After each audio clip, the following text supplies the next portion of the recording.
اے نئے سال، بتا تجھ میں نیاپن کیا ہے؟ ہر طرف خلق نے کیوں شور مچا رکھا ہے؟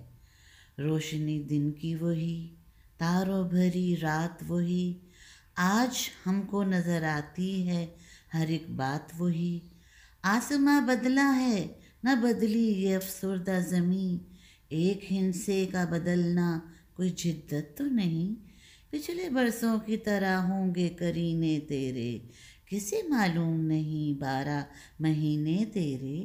بے سبب دیتے ہیں کیوں لوگ مبارک بادیں، سبھی کیا بھول گئے وقت کی کڑوی یادیں۔ تو نیا ہے تو دکھا، صبح نئی شام نئی، ورنہ ان آنکھوں نے دیکھے ہیں نئے سال کئی۔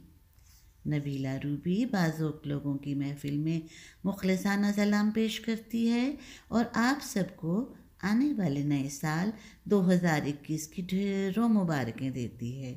سونے رب سے یہ دعا دل کی گہرائیوں سے سبھی کے لیے کرتی ہے کہ اے مالک، نیا سال ہم سب کے لیے بہترین ہو۔ ہمیں اس نئے سال میں اپنے آپ سے بھی تو کچھ وعدے کرنے ہیں۔ اس سال ہمیں کچھ نیا کرنا ہے، خود کو بدلنا ہے۔ زندگی نے جو خوبصورت لمحات مفت میں ہمارے دامن میں ڈال دیے ہیں، اس کی قدر کرنا ہے، مل بانٹ کے جینا ہے۔ محبت دیں، محبت لیں، کوئی شکوہ شکایت نہیں۔ زندگی جو دے رہی ہے اسے شکریہ سے لیں، چیزوں کو نہیں، لوگوں کو اہمیت دیں۔ ہم سچے ہو جائیں، خود بخود اچھے ہو جائیں گے۔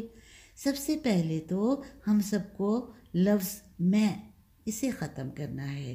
اس معاشرے کے بگاڑ کے ذمہ دار ہم ہیں، سو عہد کریں کہ اسے سنواریں گے بھی ہم خود۔ اپنے بچوں کو نئے سال میں وقت دیں، نہ کہ وقت سے پہلے انہیں موبائل۔ بچوں کو اپنی تاریخ بتائیں، پاک دھرتی کے متعلق بتائیں، کیوں بنایا علیحدہ ملک اور اس سے قائم رہنا کیوں ضروری ہے۔ چھوٹی چھوٹی اخلاقی باتیں، مختلف احادیث، سونے رب اور اس کے بے مثال محبوب محمد عربی صلی اللہ علیہ وآلہ وسلم کی قیمتی باتیں بتائیں۔ گھر ہی پہلی درسگاہ ہے۔ بچے والدین کو آئیڈیل سمجھتے ہیں۔ کوشش کریں کہ ہمارے قول اور فعل میں تضاد نہ ہو۔ ہم نے خود کو بھی اور بچوں کو بھی مطالعہ سے، کتاب سے بہت دور کر دیا ہے۔ آئیے دوبارہ اس نئے سال میں کتاب سے دوستی کریں، ہم خود بھی پڑھیں، بچوں کو بھی اس راستے پر لائیں۔ تحفے میں دیں کتابیں بچوں کو، سالگرہ پر، کامیابی پر، عید پر۔ یہ جو محبتیں ہوتی ہیں نا، یہ رم جھم کی طرح ہوتی ہیں، بظاہر نرمی سے گرتی ہیں مگر دریاؤں میں طغیانی لے آتی ہیں۔ دلوں کو اس نئے سال میں بنجر نہ کریں۔ آئیں ہم محبتوں کو بوئیں اور محبتوں کو ہی کاٹیں۔ اظہار میں ہرگز کنجوسی نہ کریں، یہ وہ پودا ہے جو روز پانی مانگتا ہے۔ اظہار و اقرار کا ایک بہترین انداز تحائف کا تبادلہ بھی ہے۔ تحائف انمول ہوتے ہیں، ضروری نہیں کہ قیمتی ہوں، ان کا مادی ہونا بھی ضروری نہیں۔ یہ تحفہ خوبصورت الفاظ کی شکل میں بھی ہو سکتا ہے، دل فریب مسکان اور اپنے پن کا احساس بھی ہو سکتا ہے۔ یہ مچلتی مسکراہٹ کے ساتھ کھلتی کلی بھی ہو سکتی ہے، اور پیارا سا اپنے ہاتھوں سے بنایا کوئی نیک خواہشات کا کارڈ بھی ہو سکتا ہے۔ تو سوچئے آپ اپنے پیاروں کو اس نئے سال میں کس طرح وش کریں گے۔ آئیے نئے سال کی آمد کی خوشی میں میری ڈائری سے آپ کو سنائیں جو یوں ہوتا۔ اگر دوسرے ستاروں پر انسان بستے اور ہماری دنیا کے مرد وہاں شادی کرنا چاہتے تو زبان، مزاج اور خوراک کی مشکلات کے علاوہ کیا صورتحال پیدا ہوتی؟ امریکہ کے ایک سائنسی میگزین نے اس بارے میں ایک بہت دلچسپ منظر پیش کیا ہے۔ چلے آئیں ہم بھی آپ کو اس منظر کا عکس پیش کرتے ہیں۔ چاند کی عورت ہمیشہ اپنا روشن رخ دکھاتی اور تاریخ رخ چھپا لیتی۔ اس کی فطرت ٹھنڈی ہوتی اور عشق کی گرما گرمی سے لاکھوں میل دور، البتہ وہاں چہرے کا حسن داغ ہے۔ پلوٹرو میں ہمارا مرد اگر 25 سال کا ہوتا تو اس کے لیے پلوٹرو کی موزوں عورت صرف 25 منٹ کی ہوتی۔ شادی کے دوسرے منٹ وہ بوڑھا ہو چکا ہوتا، کیونکہ ان کا 1 سال ہمارے 248 سال کے برابر ہے۔ یہ نہ بھولیں کہ وہاں ہر منٹ سینکڑوں بچے بھی پیدا ہوتے۔ اگر ہمارا مرد عطارد میں جاتا اور وہاں سسرال میں قدم رکھتے ہی شرم سے زیادہ گرمی سے پانی پانی ہو چکا ہوتا، کیونکہ وہاں درجہ حرارت 700 ڈگری فارنہائٹ ہے، جو لوہے تک کو پگھلا سکتا ہے۔ مشتری میں اگر ہمارا مر جاتا تو وہاں کی سب سے دبلی نازک اندام حسینہ بھی کم از کم 5 من فربا ہوتی، کیونکہ اس سیارے میں کشش ارضی ہماری زمین کے مقابلے میں 2.5 گنا زیادہ ہے۔ یہ بھی یاد رہے کہ مشتری میں 12 چاند ہیں اور سب کے سب ہمارے چاند سے بدرجہ بہت بڑے، اس لیے وہاں ہر رات بڑی تیز روشنی ہوتی اور ہمارا مرد تخلیہ کی تلاش میں اپنی زندگی ختم کر دیتا۔ اگر مریخ میں ہمارا مرد جاتا تو ہمارا 6 فٹ کا مرد مریخ کی عورت کی 1 انگلی کے برابر ہوتا۔ اس عورت کے ہر ناخن میں خنجر کی سی تیزی ہوتی، اس کے سر کے بال میلوں لمبے ہوتے اور ہمارے مرد کو اس کے ایک کان سے دوسرے کان تک کا فاصلہ طے کرنے کے لیے گاڑی کی ضرورت ہوتی، اور اس فاصلے کو طے کرنے کے لیے اتنا وقت لگتا جتنا کراچی سے لاہور جانے میں۔ نیپچون میں اگر ہمارا مر جاتا تو سورج کی انتہائی دوری کی وجہ سے وہاں ہمیشہ گھپ اندھیرا ملتا۔ اس اندھیرے میں ہمارا مرد اپنی بیوی کی شکل دیکھنے کو ترس جاتا، بلکہ وہ اپنی بیوی اور دوسروں کی بیویوں میں کوئی فرق بھی نہ کر سکتا۔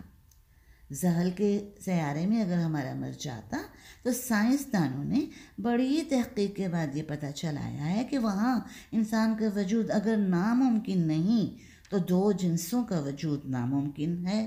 وہاں سب کے سب مرد ہوں گے یا عورتیں، کسی فرد کو ولولہ شادی نہ ہوگا، اس لیے زحل پر ہمارے مرد کی شادی ناممکن ہے۔ اب آپ میری ڈائری سے سنیے ایک تحریر جس کا عنوان ہے تقریریں۔ الیکشن میں ہر ذہن اور ہر کردار کے آدمی سے واسطہ پڑتا ہے۔ مختلف اقسام کے امیدوار سامنے آتے ہیں، مثلاً شریف آدمی، گنڈا ٹائپ، جوشیلا امیدوار، سنجیدہ طبع وغیرہ وغیرہ۔ ان کے اذہان کے مطابق ان کی تقاریر بھی مختلف ہوتی ہیں۔ مثلاً میں ایک ایسے امیدوار کو جانتا ہوں جہاں معاشرے میں ایک مقام ہے ان کا، مگر ان کو سب کے سب کہتے ہیں پہلوان جی۔ ہر الیکشن میں ان کی تقریر کچھ اس قسم کی ہوا کرتی ہے: لوگو اج میری عزت تاڈے ہاتھ ہے، اگر تساں نے مینوں ووٹ نہ دیتا تو یاد رکھو تاڈی عزت میرے ہاتھ ہوے گی۔ نرس سوئے ہوئے مریض سے: اٹھو بابا، نیند کی گولیاں کھا لو۔ کراچی میں ایک شام صبح کے وقت منائی گئی، کیونکہ اس شام کوئی اور شام منائی جا رہی تھی۔ ارے جمیلہ، میں نے تیرے باپ کی چٹنی بنا دی، تو بھائی کے کباب بنا دے۔ بس میں سوار ہونے سے پہلے توبہ کر لیں، ممکن ہے یہ آپ کا آخری سفر ہو۔ سفید پوش وہ ہے جو ماسی برکتے کے تندور سے کھانا کھا کر نکلے اور ہوٹل انٹرکانٹیننٹل کے باہر خلال کرتا پایا جائے۔ مختلف مقامات پر سلوگن نظر آتے ہیں، آپ بھی سنیے۔ ایک الیکٹرانک کی دکان پر لکھا تھا: اگر آپ کا کوئی فین نہیں تو آئیے یہاں سے لے جائیں۔ ایک حجام کی دکان کے باہر تحریر تھا: ہم دل کا بوجھ تو نہیں لیکن سر کا بوجھ ضرور ہلکا کر سکتے ہیں۔ چائے والے نے اپنے کاؤنٹر پر لکھوایا: میں بھلے ہی عام ہوں مگر چائے اسپیشل بناتا ہوں، اسپیشل۔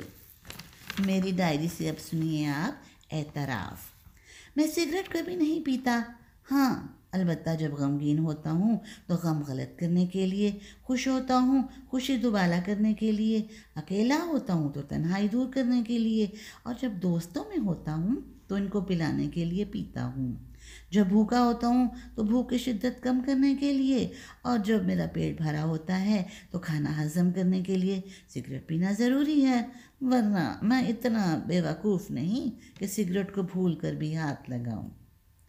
آخر میں دعا ہے کہ اللہ ہم سب کو اپنے فضل و کرم سے تمام عمر طلوع آفتاب کی ہر کرن کے بدلے ڈھیروں خوشیاں عطا کرے، اور ڈھلتے سورج کے ساتھ ہماری تمام پریشانیاں، تمام بیماریاں، تنگ دستیاں دور فرما دے۔ اور ہر پل اللہ ہم سب کو اپنی عافیت میں رکھے، ہم سب سے راضی ہو جائے، اپنی شفقتوں کے گھنے سائے عطا کرے اور رحمتوں کی برکھا میں نہلائے اور ہم پر اپنی رحمتوں کے خزانے لٹا دے اور ہم سب میں وہ اوصاف پیدا کر دے جیسی وہ ہم میں دیکھنا چاہتا ہے۔ اے رب، ہم تجھ سے تجھ ہی کو مانگتے ہیں، بس تو ہمارا دوست بن جا، تو ہمارا دوست بن جا، آمین۔ نئے آنے والے سال کو ہم ویلکم کرتے ہیں اپنی اس نظم کے ذریعے جس کا نام ہے امید، اور پھر اس کے بعد میری طرف سے اللہ حافظ۔ اے نئے سال کے سورج یہ بتا، ظلمتوں کا یہ اندھیرا جو بہت گہرا ہے، تیرے آنے سے یہ مٹ جائے گا باطل کی طرح؟ کیا میں امید رکھوں تجھ سے کہ تیری کرنیں اب کے دراصل اجالے کی پیمبر ہوں گی؟ ہے نئے سال کے سورج ہے دعا، اب کے گلشن میں بہاروں کا بسیرا ہو فقط، اب کے پھولوں کو نہ روندے کوئی صفاق ہوا، اب کے خوشیوں کی سحر ایسے نکل آئے جسے پھر چھپا ہی نہ سکے غم کی کوئی کالی گھٹا۔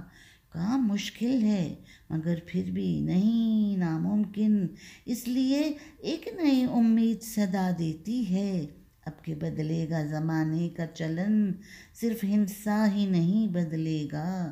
اے نئے سال کے سورج آجا، اے نئے سال کے سورج آجا۔